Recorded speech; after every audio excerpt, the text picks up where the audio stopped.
todos, hermanos. Es una bendición del Señor poder estar nuevamente hoy día, en su día, compartiendo con cada uno de ustedes. Quiero pedirles que allí, como están en sus asientos, podamos tener un tiempo de oración por este momento de la palabra del Señor, particularmente por dos cosas, creo yo. Una es para que el Señor nos ayude a poder estar concentrados, poner atención, y que nuestros oídos puedan oír lo que me es posible decir desde mi humanidad, aquello que se puede hacer solamente desde esta perspectiva humana.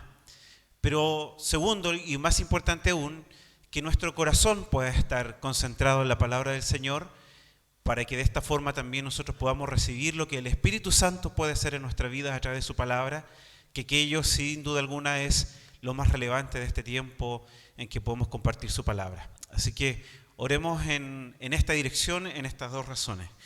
Padre Santo, gracias te damos por este momento que tú nos das de poder disponernos, Señor, a prestar atención a tu palabra. Señor, sabemos que esta palabra tuya no viene de los hombres, viene de ti, Señor. Y es por esta razón que nosotros necesitamos en este minuto, que tú nos ayudes en nuestra concentración. Nos ayudes a poner nuestros ojos en tu palabra, en nuestros oídos a tu verdad, pero que por sobre todas las cosas sea la obra de tu Espíritu Santo, trayendo a nuestras vidas, Señor, el confort necesario, la exhortación necesaria, el ánimo necesario y los cambios necesarios para poder vivir una vida que te glorifique a ti, Señor, en todo tiempo. Confiamos que esta obra es obra de tu Espíritu Santo, y es por esa razón que clamamos y rogamos a ti en esta hora, Señor, para que lo que cale en nuestra vida, Señor, no sea un pensamiento humano, sino que sea tu verdad revelada a las Escrituras, sino que sea tu verdad iluminada por tu Espíritu Santo a nuestras mentes y corazón. Te rogamos todo esto en el nombre de Jesús. Amén. Hermanos, estamos en el desarrollo de una serie de predicaciones y sermones aquí en esta carta, donde yo les ruego que ustedes puedan tener su vista puesta, que es la primera carta de Juan. Y ya a esta altura se ha ido desarrollando la idea que nos lleva por este título de Viviendo como Él vivió. Sin duda alguna que este es un enorme desafío. No sé si usted ha pensado un poco en la osadía de este título que nos trae esta serie, Vivir como Él vivió. De partida ya nos pone en una meditación en la cual nosotros deberíamos considerar este título de serie. ¿Cómo hemos de vivir como Él vivió? Y cuando hablamos de Él, evidentemente hacemos referencia a la persona de Jesucristo, nuestro Señor, nuestro Salvador. No solo nuestro Salvador, sino que quien también es nuestro Redentor. Y una de las cosas que se han ido desarrollando es cómo podemos nosotros vivir de la manera que Él vivió. ¿Cómo podemos saber cómo vivió Él? Y los primeros versículos de esta carta nos hablaban de una revelación. Nos hablaban no de una idea que fue forjada a través de historietas, a través de narraciones sin sentido, sino que a través de un hecho real, de una revelación del Hijo, de la manifestación del Hijo, en contraste con algunas ideas que se desarrollaban en ese entonces, donde se creía que Jesucristo no había vivido realmente en la carne, sino que más bien había sido una especie de fuerza que se había apoderado de un cuerpo X, pero no necesariamente que había vivido o padecido aquellas cosas que nosotros creemos que padeció el Cristo histórico. Por lo tanto, una de las cosas que entendimos en el primer sermón fue que la forma en que nosotros podemos conocer la vida que hemos de vivir es por medio de una revelación, por medio de una manifestación, la manifestación del Hijo. Pero también hemos ido entendiendo a través de esta carta y de lo que hemos podido ir desarrollando, es que esta vida que nosotros hemos de vivir solamente es posible para aquellos que han sido trasladados de una comunión con las tinieblas a una comunión con la luz. Eso nos explicaba el pastor en el sermón pasado. Nos decía que aquellos que dicen vivir en la luz deben vivir entonces en esa luz porque Dios es luz. Si se vive contrario a una vida de luz, entonces mentimos. Y en realidad lo que hacemos es continuar en esa vida de tinieblas. Y una cosa muy importante que nos explicaba el pastor en los puntos del sermón pasado era que no es posible estar siendo trasladado de un reino a otro continuamente. Cuando yo peco, entonces estoy en el reino de las tinieblas. Y cuando no peco y vivo una vida de santidad, entonces estoy en el reino de la luz. Hoy día probablemente desperté en el reino de las tinieblas y ahora que estamos en el culto y en este tiempo de comunión con Dios, en un momento más espiritual de nuestra vida, entonces podemos decir que estamos en el reino de la luz. No, no es posible. Hemos sido trasladados por la obra de este Hijo que se ha manifestado. Y eso es un hecho que nosotros debiéramos vivir y disfrutar. Es una realidad que está firme, no por nuestras acciones, sino que por la obra de este Cristo que se ha manifestado. Y hoy día lo que vamos a intentar comprender y meditar, ¿cuál es entonces el problema que nosotros tenemos? Porque evidentemente hay una disyuntiva en nuestra vida. ¿Por qué en nosotros está este problema en el cual pareciera ser que no vivimos en una vida de este Dios santo, lleno de luz, sino que a veces parece que nuestra vida más bien transitara y caminara por periodos muy oscuros? Todos nosotros, tristemente, cargamos en nuestra memoria momentos de caminar de muchas tinieblas y de mucha oscuridad. Entonces, este desafío de vivir como Él vivió se ve fácilmente opacado y empañado por la realidad de que todavía, al parecer, lidiamos con algo que es muy complejo para nosotros de transitar. Y esto es el pecado. ¿Cómo aquellos que han sido traspasados a este reino de la luz deben interactuar o no con esta realidad del pecado? Y eso es lo que intentaremos dilucidar o aprender de lo que Juan nos exhorta y nos enseña en esta carta. Y lo primero de ellos que yo quisiera decir es que usted pudiera poner su vista en los versículos 8 y 10. Y en estos versículos tenemos dos negaciones que hacen los hombres frente a esta realidad del pecado. Por un lado está aquellos que en el versículo 8 afirman que no tienen pecado. Y por otro lado, en el versículo 10 está aquellos que afirman que no han cometido pecado. Y tenemos esta realidad expuesta. Por un lado, si afirmamos que no tenemos pecado, dice. Y por otro lado, si afirmamos que no hemos pecado. ¿Qué somos? ¿O en qué vereda nos encontramos cuando estas afirmaciones están presentes en la vida de la humanidad? No tenemos pecado y no cometemos pecado. Estas negaciones tienen relación con la concepción que tenemos de nosotros mismos frente a Dios. Por un lado, la negación de la condición en la cual se encuentra la humanidad. No tenemos pecado. No tenemos un problema delante de Dios. No tenemos un problema que resolver respecto a cómo conducimos nuestra vida.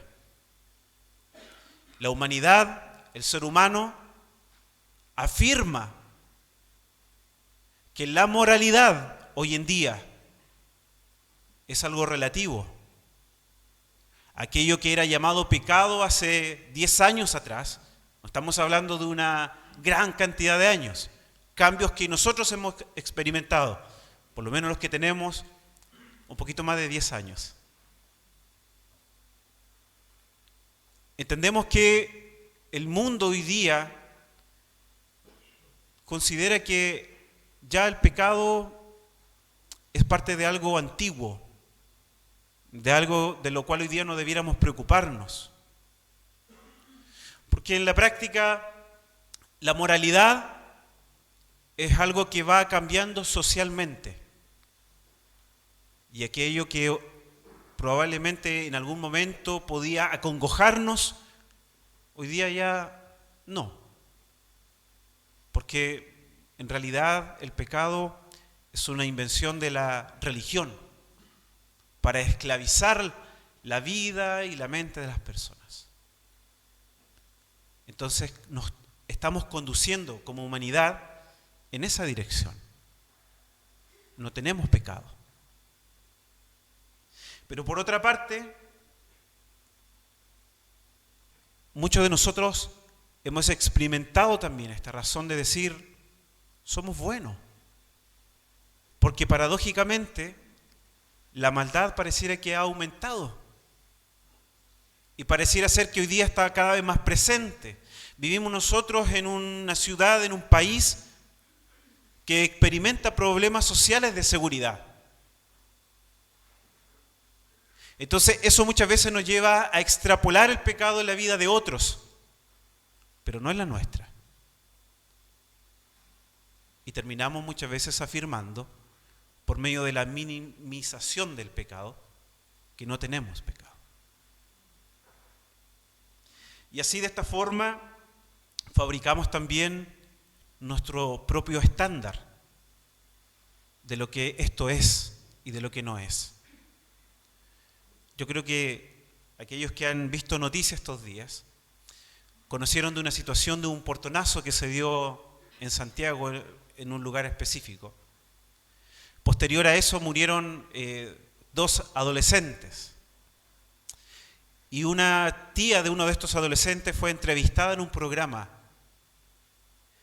Y la reflexión de esta tía era, mi sobrino no era violento. Pero para todos fue visible, porque esto quedó grabado en cámaras de seguridad, que este modus operandi de estas personas que intentaron adueñarse de algo que no les correspondía, fue a través de una cantidad de armas y un tipo de arma bastante impresionante que cualquiera de nosotros consideraría violento. Y eso habla de la relativización que tenemos respecto a la realidad del pecado en nuestra humanidad.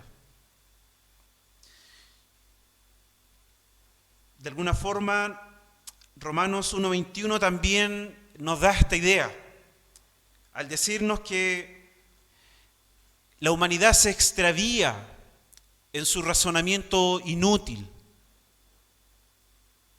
se autoengaña. Eso es lo que dice Juan aquí. Si nosotros afirmamos que no tenemos pecado, nos engañamos a nosotros mismos. Ese es el resultado de negar esta verdad que se ha revelado por medio de las Escrituras. Y aunque muchas veces también esbozamos una especie de falsa humildad al reconocer que no somos perfectos, porque nadie anda diciendo por la vida que ha alcanzado la perfección. Creyente o no creyente, todos de alguna forma intentan sostener un grado de humildad, porque la humildad es parte de esa moralidad también y de esa perfección, y aquel que no es humilde tendría que reconocer por lo tanto que es pecador. Entonces es necesario muchas veces decir, no, si yo sé que no soy perfecto. Pero en ese mismo discurso niega también a la misma vez, en una contradicción, la realidad del pecado en su propia vida. Entonces, no somos tan malos como creemos. Hay peores. Yo la verdad que mantengo un estándar que me permite de alguna forma afirmar que delante de Dios yo merezco el cielo. Y así marcha y se desarrolla la humanidad. Sin embargo, no es lo que las Escrituras nos han enseñado. No es lo que Dios nos ha dicho desde el principio de la humanidad y desde el estado de la caída de Adán, donde nos ha expuesto que la realidad del ser humano es que se encuentra muerto en sus delitos y pecados. Y distintas corrientes han surgido un poco para explicar el estado del hombre frente al pecado, posterior a la caída. Algunos han sostenido que el ser humano sigue naciendo en una especie de neutralidad. Por lo tanto, para aquellos, cada pequeño es un angelito. Cada niño es un ser inocente. Nosotros muchas veces afirmamos que los niños son seres inocentes y negamos con eso la realidad del pecado y afirmamos, por lo tanto, que como humanidad no tenemos pecado. Esta idea de tener algún estado de condición. El ser humano no está en esa condición cuando nace.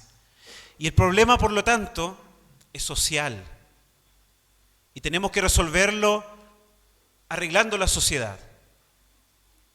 Lo que tenemos que hacer es poner a nuestros hijos en colegios que les enseñen principios morales que eviten que ellos se transformen en seres pecadores. Y no reconocemos que este es un estado en el cual todo ser humano posterior a Adán nace. David lo expresa diciendo en el Salmo 51, en pecado me concibió mi madre. Desde mi nacimiento. Dios lo hace ver también en Génesis 6:5, cuando él dice, el joven desde temprana edad tiene una tendencia hacia el mal. No porque esté definiendo la edad en la que el ser humano comienza a pecar, sino porque está haciéndonos ver que nuestros pasos van hacia el mal desde temprano. No necesitamos crecer y ser hombres adultos, mujeres maduras, para hacer tener conciencia de esto. Hay otros quizás un poco más cautelosos que han dicho, no, sí, la caída afectó al ser humano, pero no tanto como para impedirle ir a Dios. Así que puede hacerlo porque es malo, pero no tanto. Pero nosotros vemos que la Biblia enseña algo distinto, con palabras bastante más lapidarias, como por ejemplo en Romanos 3:10, cuando dice que no hay justo, y yo sé que ustedes lo saben, ni aún uno. No hay quien busque a Dios. Todos, dice, se han hecho inútiles en su búsqueda del Señor. Y así sigue Pablo diciendo que hay problemas en su garganta, en su lengua, en sus labios y en sus pies, mostrando cómo todo este es un problema que viene de adentro hacia afuera. Y Jesús mismo dice que las disensiones, los pleitos, todo chisme, ¿viene de dónde? Del corazón, de adentro, del ser de la persona. Y no solo podemos estar negando nuestra condición de lo que somos como humanidad, sino de hecho y de acto, de que hemos quebrantado de hecho y de acto verdaderamente la ley del Señor. ¿Qué es lo que dice el verso 10? Si afirmamos que no hemos pecado. Por un lado, podemos estar afirmando que nuestra condición no es la condición pecadora, y por otro lado podemos estar afirmando que no hemos quebrantado la ley del Señor.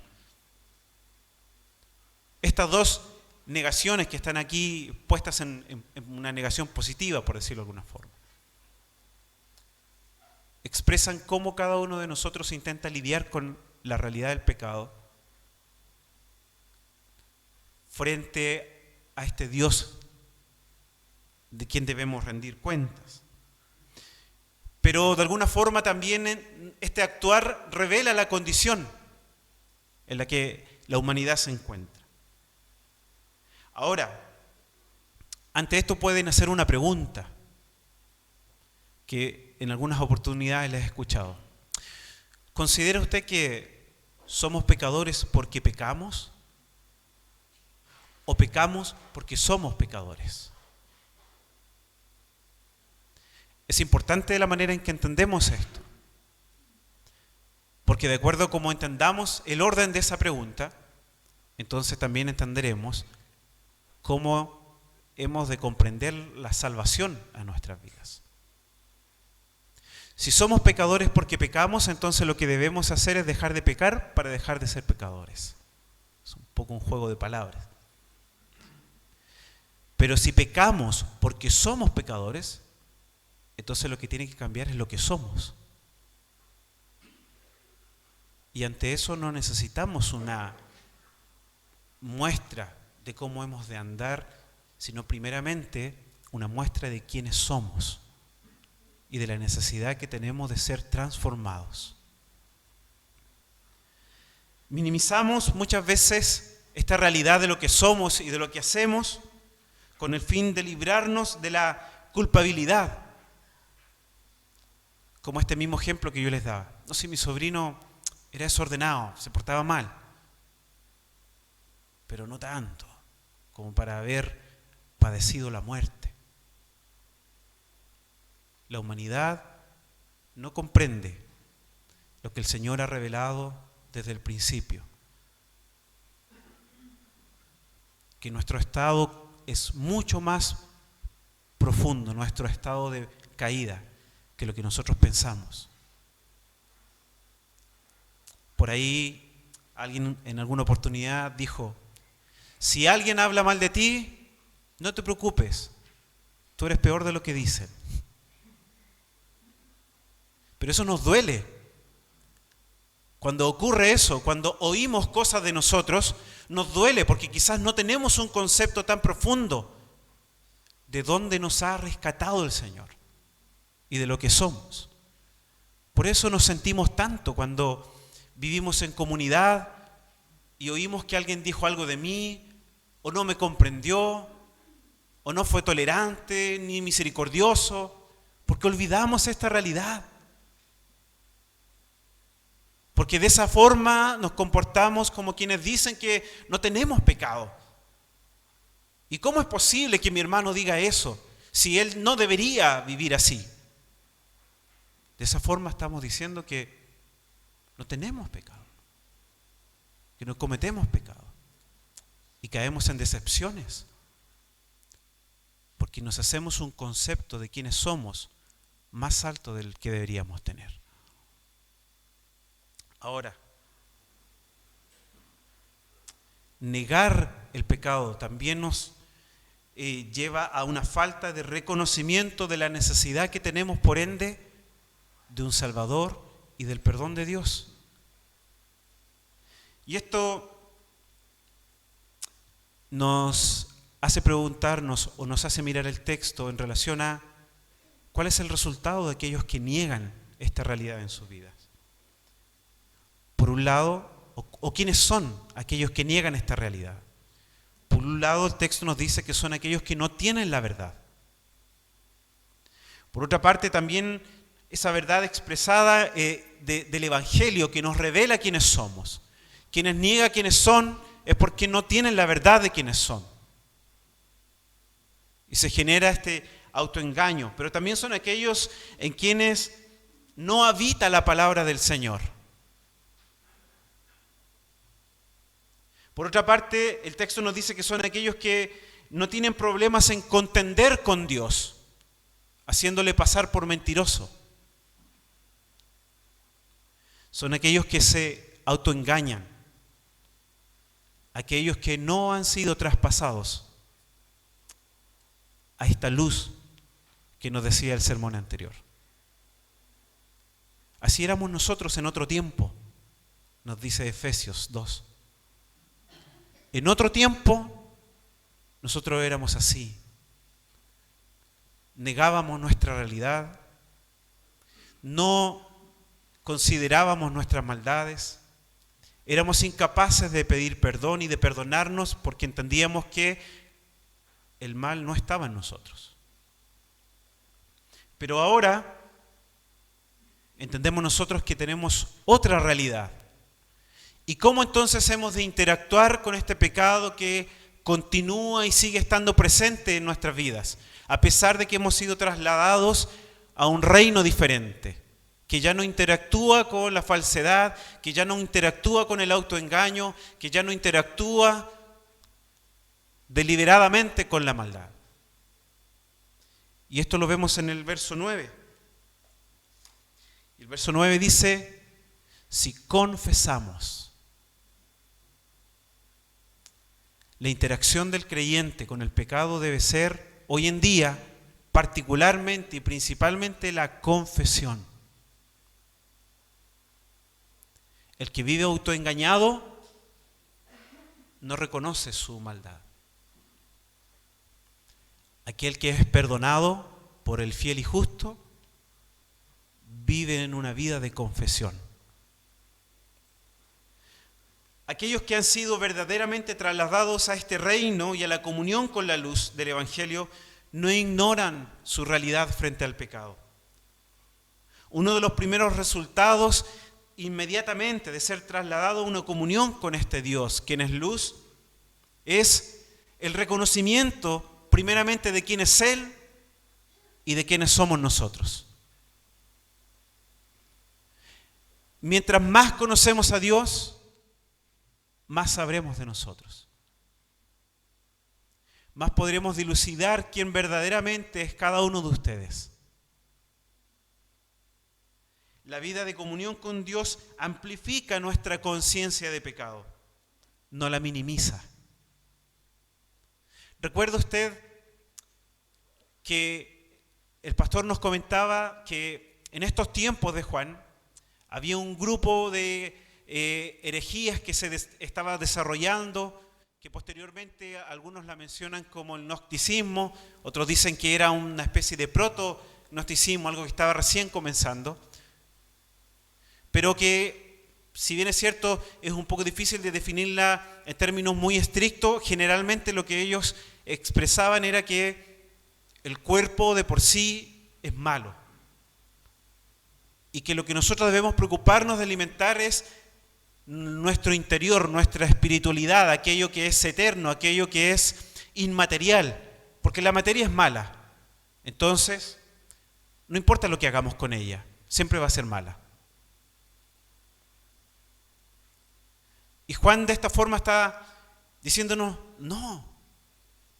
La conciencia de que somos pecadores no debiera traer a nuestras vidas una disminución del pecado.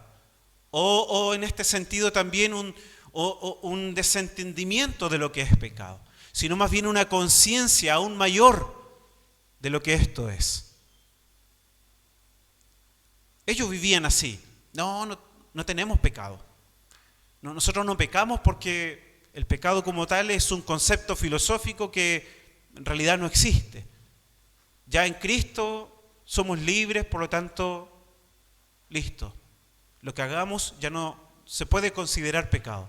Yo escuché eso un tiempo atrás. El cristiano ya está libre del pecado, por lo tanto lo que hace, independientemente de lo que haga, ya no se considera pecado. Eso es una distorsión de la verdad del Evangelio. Las Escrituras no nos muestran a un Salvador que no sea santo. Nuestro Señor es santo. Por lo tanto, ¿cómo podemos ser más conscientes de nuestra realidad? En la medida que profundizamos en la comunión y en la palabra del Señor por medio de las Escrituras. La confesión reconoce lo que Dios dice de nosotros. Eso hacemos en la confesión. Reconocemos lo que Dios dice de nosotros, lo que Dios dice de mí, lo que Dios dice que soy y lo que Dios dice que yo he hecho.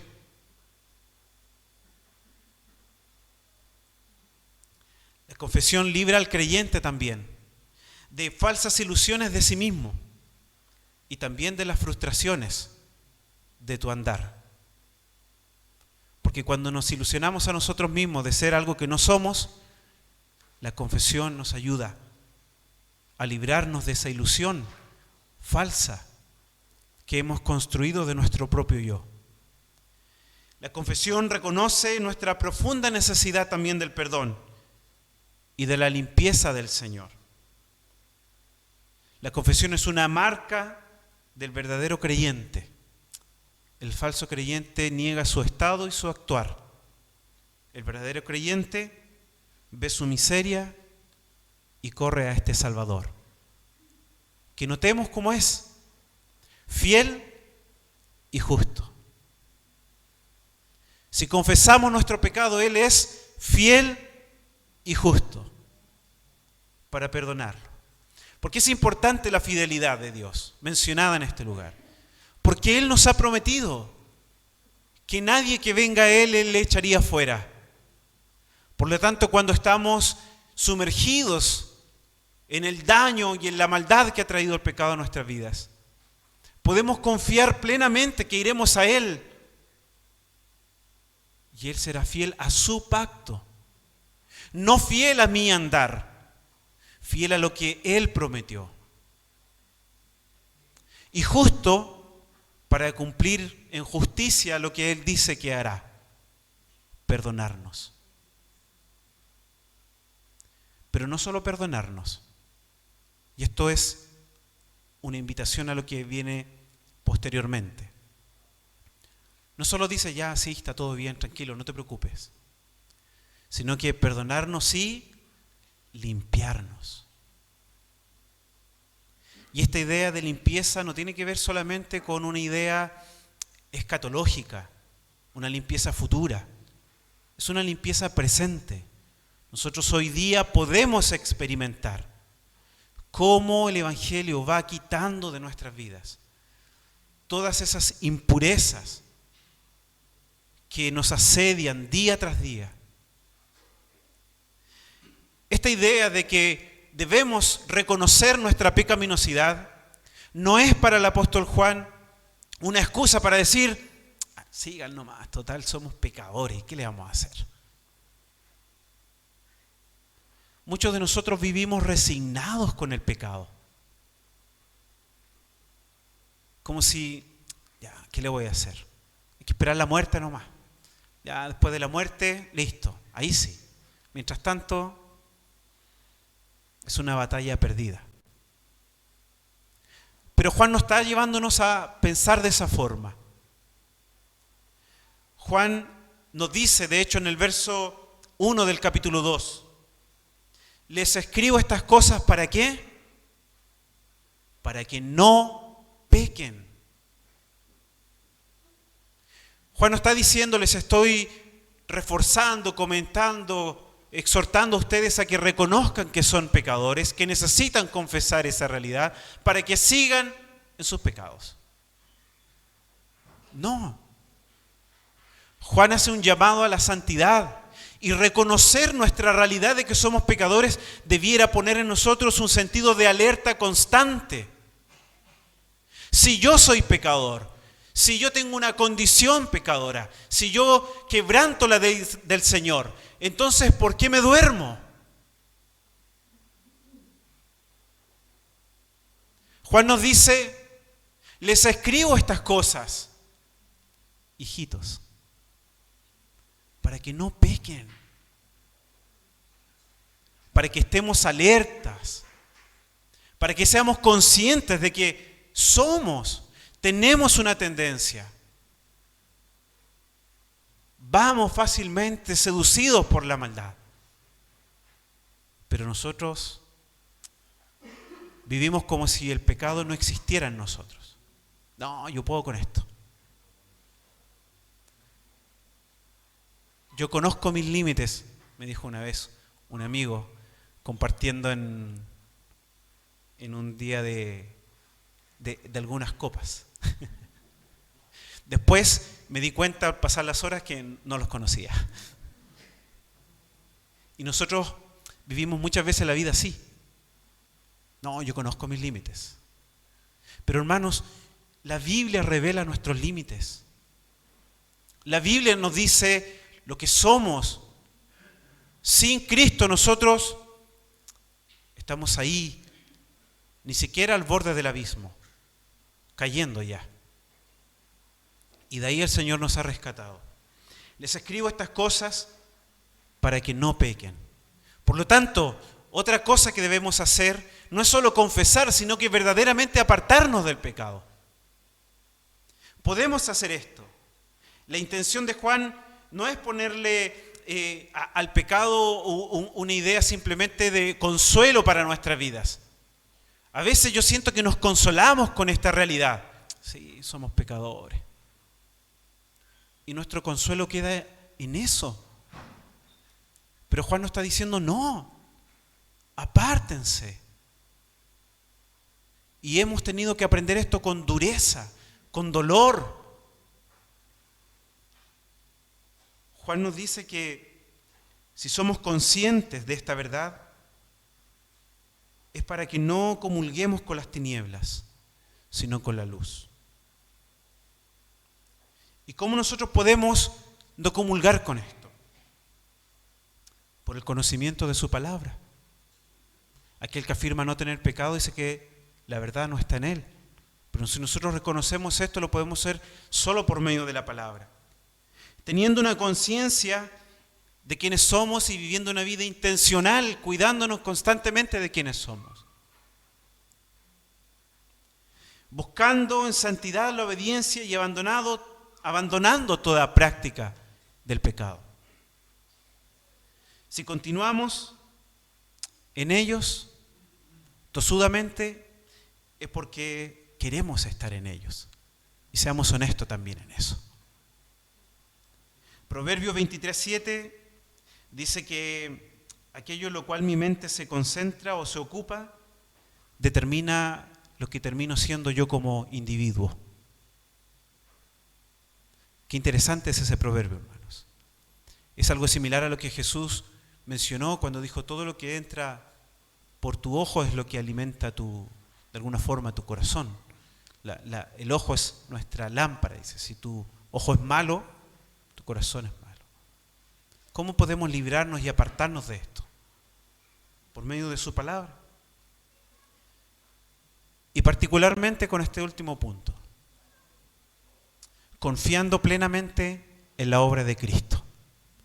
Y eso es lo que nos dicen los versos siguientes. ¿Por qué razón? Porque pareciera ser entonces que quedamos un poco desesperanzados ante la realidad de quienes somos. O quedamos un poco con la vara alta cuando Juan nos dice: les escribo esto para que no pequen. Sí, pero ¿y qué pasa? Porque nosotros hoy día, lamentablemente, seguimos lamentando la realidad de nuestro pecado. ¿Qué hacemos en ese caso? Hermano, si usted ha luchado y ha caído, no hay desesperanza para usted. La esperanza es el mismo que nos hizo ver la condición en la que estábamos. La esperanza es el mismo que nos hizo ver que transgredíamos la ley. La esperanza es el mismo para antes de ser creyente y durante somos creyentes. Jesucristo, el justo. Y veamos cómo el texto habla de Jesús. Por un lado nos dice que Él es el justo. Y nuestra esperanza, por lo tanto, tiene que estar en Él, porque ya hemos reconocido que nosotros no somos los justos. Él es el justo. Dios no comulga con el pecado, pero es Cristo el justo, el sin pecado, el que está frente al Padre intercediendo por usted y por mí en esos tropiezos. Pero no solo eso, dice que también Él es nuestro sacrificio. O como dice la Reina Valera, la propiciación. Aquel que aplaca, aquel que quita la ira de Dios. Él es tanto justo como sacrificio. En el Antiguo Testamento, estas dos cosas estaban separadas. El sumo sacerdote, el que debía ser considerado el justo, que intercedía por los pecados del pueblo, debía ser apartado, vivir una vida santa, y el sacrificio era un animal que era sin mancha, llevado al altar y sacrificado por el perdón de pecados. En Cristo nosotros encontramos ambas cosas. Él es el sacrificio y Él es el que intercede por su justicia. Él es tanto justo como sacrificio. Pero también Él es intercesor, o más conocido para nosotros también probablemente dentro del mundo cristiano. Él es el abogado, quien aboga. Es interesante porque Juan ocupa este término paracletos. Es el mismo término que utiliza para mencionar al Espíritu Santo. Él es el que intercede por nosotros delante del Padre. Él es el abogado. Y la intercesión de Cristo debe ser para nosotros un incentivo espiritual para buscar esa vida de santidad. Debe ser un incentivo para usted y para mí la búsqueda de una vida de santidad, el saber que el Cristo que murió por mí intercede también por mí. Para que en este andar en la búsqueda de santidad, cuando yo fracase, pueda tener la seguridad y la certeza que puedo volver a ponerme de pies nuevamente. Porque Él está ahí para usted y para mí, intercediendo. ¿Por qué? Porque la obra de Cristo no es expulsar a los que caen nuevamente al reino de las tinieblas, sino que es sostenerlos ahí constantemente. Su sacrificio, por lo tanto, es una obra tanto continua como también eterna. Y no solo para nosotros, hermanos. Y esta es una invitación. El verso concluye diciendo sino también para todo el mundo. Y sin duda alguna Juan le escribía a esta iglesia particular a que entendiera de que esta obra era no solo para ellos, sino que para la iglesia universal. Pero yo quisiera tomarme la libertad de aplicarlo también, no solo para aquellos que ya forman parte de aquellos que reconocen su maldad, confiesan su pecado y tienen su esperanza en Cristo y ya lo están viviendo, sino para aquellos que aún todavía no han llegado al reconocimiento de esto. Y eso debe a nosotros impulsarnos, por lo tanto, a ir y decirle al mundo cuál es la condición humana, cómo han transgredido la ley del Señor, que necesitan confesar su maldad y confiar en este único Salvador, que es nuestro sacrificio, quien es nuestro abogado y quien también es nuestro intercesor delante del Padre. Ese es el Evangelio. Y no es solo para nosotros, es para todos aquellos a quienes el Señor llame. ¿Qué concluimos, hermanos? Que los hijos de luz reconocen sus pecados, confiesan y se apartan de ellos por la esperanza y la obra de Cristo, que es tanto perpetua como continua. Y los hijos de las tinieblas, en cambio, desconocen su maldad, la niegan y se autojustifican. Examinemos nosotros también nuestras vidas y andemos como Él anduvo, pero no por causa de nuestra propia capacidad, sino a causa de la obra que Él ha hecho para que nosotros andemos también en sus obras. Amén. Vamos a orar. Señor, muchas gracias por este tiempo de tu palabra. Nosotros hemos de reconocer, Señor, nuestra realidad frente a ti, Padre, sin tu Hijo Jesús. Es que estábamos perdidos, en tinieblas, lejos de toda verdad, autoengañados. Tu palabra no habitaba en nosotros. No había forma de acercarnos a ti porque no deseábamos acercarnos a ti. Pero tú hiciste una obra en nuestras vidas. Nos mostraste quiénes éramos.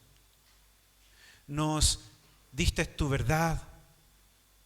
Nos llevaste a confesar nuestras maldades, a reconocer nuestra necesidad de ti.